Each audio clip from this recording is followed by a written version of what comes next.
On this day in 1980, Frank McGarvey made his debut for Celtic.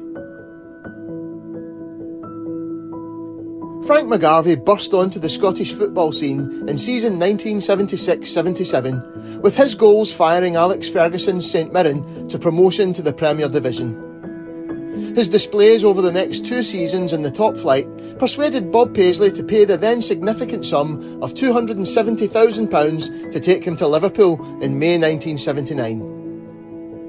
The move south didn't work out, and he signed for Celtic 10 months later for a then record Scottish transfer fee of £275,000. The Evening Times of the 11th of March 1980 reported, "Celtic today signed Frank McGarvey for a record Scottish transfer fee of over £300,000.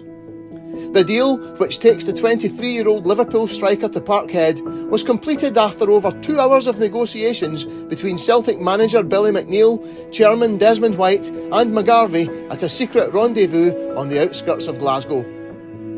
Meanwhile, Aberdeen manager Alex Ferguson, who had also agreed terms with Liverpool, waited anxiously at another hotel in the centre of the city and was tremendously disappointed on hearing the news that McGarvey had elected to play for the club he had supported since he was a boy. The Evening Times went on to explain Celtic paid £275,000 to Liverpool, with the remainder being made up of VAT and McGarvey's signing-on fee. The registration was rushed through to enable the player to make his debut against former club St Mirren the following night. Celtic had a commanding lead over second-placed St Mirren, and Frank McGarvey turned out for not only his Celtic debut, but his first senior appearance since playing for Scotland against Argentina at Hampden on the 2nd of June 1979. They lined up Latchford, Snedden, McGrain, Aitken, MacDonald, McAdam, Provan, McCluskey, McGarvey, McLeod, Doyle. Subs, Casey, Lennox.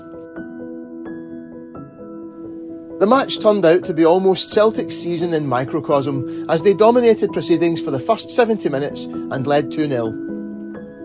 McGarvey was clearly rusty and hit the ball straight at the advancing Thompson when put clean through in the early part of the game.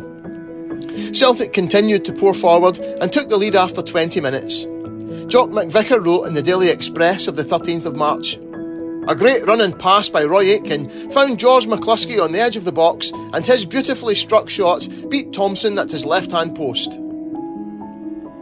Billy Thompson made a brilliant save from a first-time Davy Provan shot, and Alex Beckett cleared a Roy Aitken header off the line before half-time.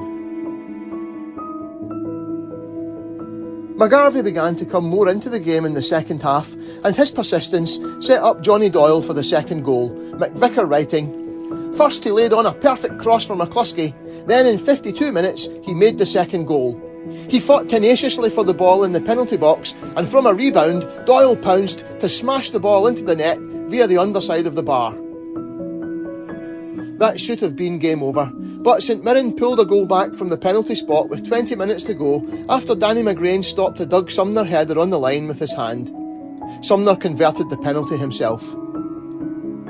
5 minutes later, Sumner scored with another header, and having been coasting to victory, Celtic had thrown away a point. Their luck was all out in the final minutes, Alan Davidson writing in the Evening Times of the 13th of March. "And yet Celtic could still have taken the points minutes from the end when Doyle cut in from the left to strike a superb shot off the post." Despite the lost point, Celtic still seemed assured of the title, Davidson writing, "Celtic's championship lead seems insurmountable, but St Mirren confirmed last night that they will certainly be trying everything they know to close the gap over the remaining 6 weeks of the season. It will all depend on other teams taking points from Celtic," said Paisley manager Jim Clooney, after watching his side stage a remarkable recovery to draw 2-2 at Parkhead. "However, one thing is for sure, we will be having a real go all right." Almost certainly, though, the champions' 6-point advantage will prove too much for St Mirren. It did prove too much for St Mirren, but a late Celtic collapse in form to match the last 20 minutes against the Paisley side saw Alex Ferguson gain revenge for losing out on Frank McGarvey, as 2 league wins for Aberdeen in 14 days at Celtic Park saw them snatch the title by 1 point. Frank McGarvey and Celtic had to be content for that season with a Scottish Cup win over Rangers in May that turned out to be a real riot.